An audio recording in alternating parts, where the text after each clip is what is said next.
Biscayne National Park is one of 3 national parks in Florida and it sits southeast of Miami. The park is almost entirely underwater, but you can take boat tours that will take you to some of the above water parts of the park, like the Lighthouses and the Keys. We went on the Lighthouses of Biscayne Bay boat cruise, which was only offered once per month and which took us to 3 lighthouses, including a stop at Boca Chita Key for some exploring. Here's all the information on Biscayne National Park, and let me know what you think in the comments. Our tour left from the Deering Estate, which is a beautiful historic home about 45 minutes drive from Miami. It was a really nice drive and you could actually go in the estate after the tour as well. So 95% of this park is underwater. This is one of the only ways to see it, and they only offer this tour 1 day per month. So we got lucky in that it happened to be the day that we're here. It's about 4 hours. Gonna see a new national park. Run, Pops, they're gonna leave without us. Just walking to the boat was beautiful, and you can often see manatees in the small cove as well. Our tour was relatively small with only about 15 people on it.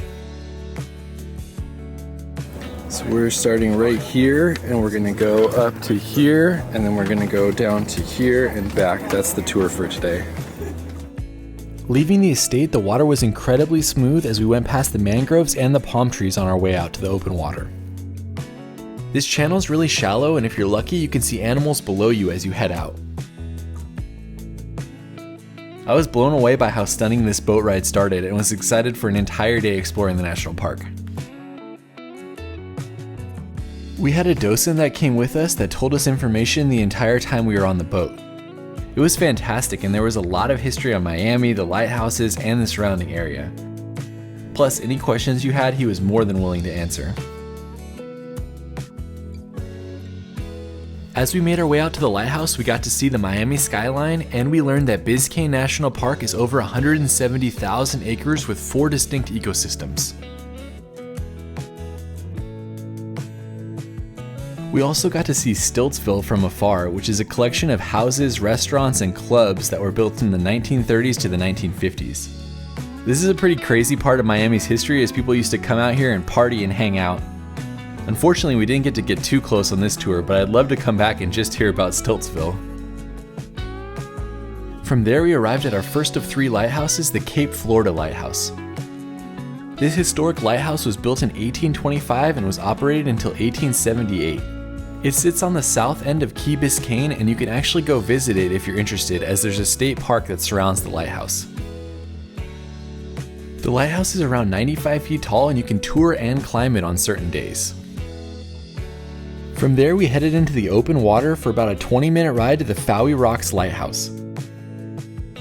This lighthouse sits about 7 miles away from the Cape Florida Lighthouse, and it actually replaced that lighthouse in 1878. It's a popular place for fishing and for marine life, so there was tons of other boats sitting around the lighthouse when we arrived.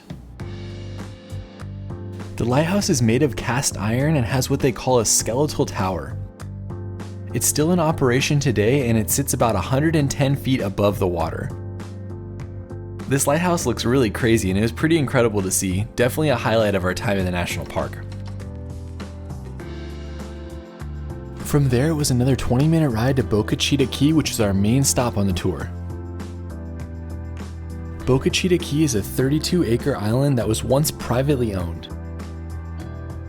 It's the most visited island in the national park, and private boats come here daily in order to explore the island. We docked here and we got about 45 minutes to explore, which included going to the lighthouse or taking a half-mile hiking trail.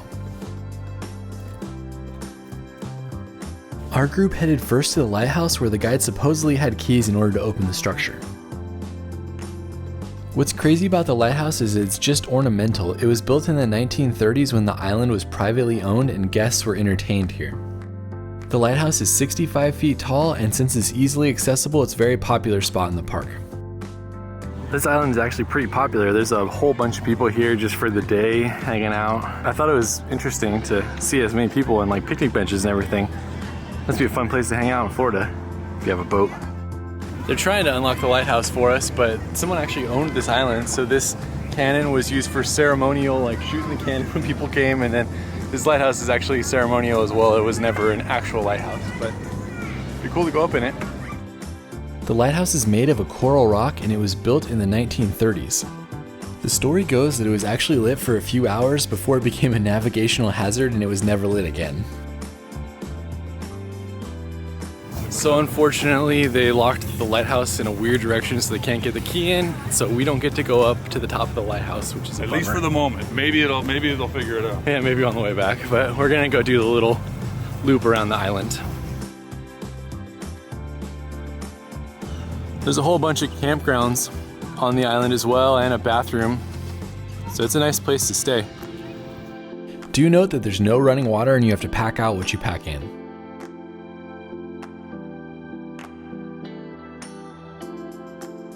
I'm pretty bummed I didn't bring my swimsuit because this water looks perfect. City in the background. Look at all those fish right there.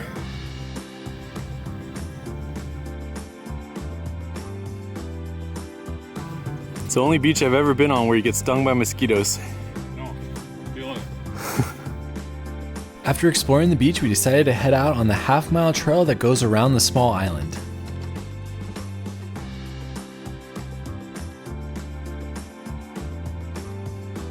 So the way my dad feels about going in caves is basically the same way he feels about mosquitoes.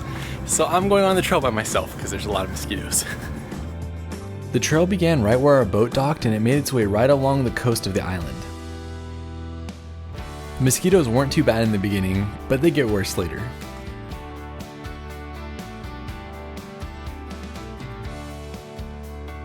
There's a whole bunch of fish swimming down there. I think these are the mangroves, and then a whole bunch down there as well. Yeah, I don't know if you can see, but like right here, there's just a huge clump of fish.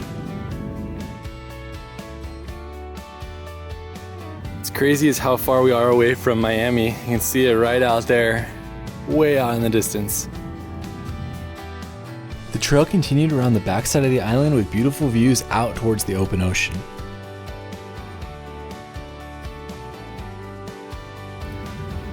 Little crab. There was even a couple little beaches you could hang out at back here, but I was trying to escape the mosquito gauntlet I had found myself in. Alright, I finished the trail. My dad was right. It's like mosquito death alley. Basically ran through there because there were so many mosquitoes, so probably not worth it unless you want to see the whole island. So yeah, bummer we couldn't go up in the lighthouse. Trail didn't really have any views. There was like a little bit of a beach, some places where you could see some fish. But overall, cool time on the island, even though we got eaten alive by mosquitoes. And this is definitely a pretty fun trip.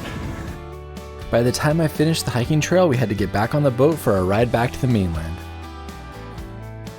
It was only a 30-minute ride back, and it was a beautiful and relaxing way to end our trip in Biscayne National Park.